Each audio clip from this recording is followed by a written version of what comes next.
অনুরোধ, যেগুলো হচ্ছে জাহেলিয়াত, নারীদের হিজাব যেভাবে পরা উচিত।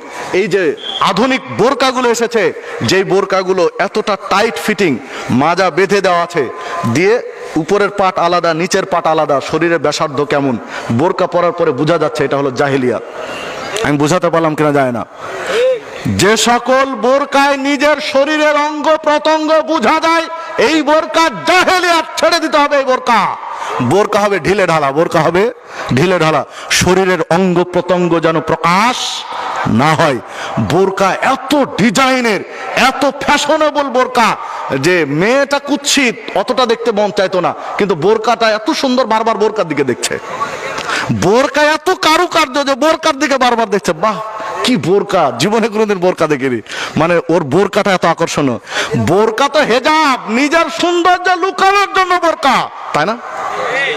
নিজের সৌন্দর্য লুকানোর জন্য বোরকা না? তো তুমি এমন সুন্দর বোরকা পরেছো যে তোমার বোরকার দিকে বারবার তাকাচ্ছে, তাহলে এটা কি পর্দা? এই ডিজাইনেবল বোরকা, এগুলো হলো তুর্কিদের আবিষ্কার। এই আবিষ্কার তুর্কিদের। এই জাহেলিয়াত ছেড়ে দিতে হবে, বোরকা হবে ঢিলে ঢালা। তুর্কিদের আবিষ্কার হলো, আমি মনে হয় সময়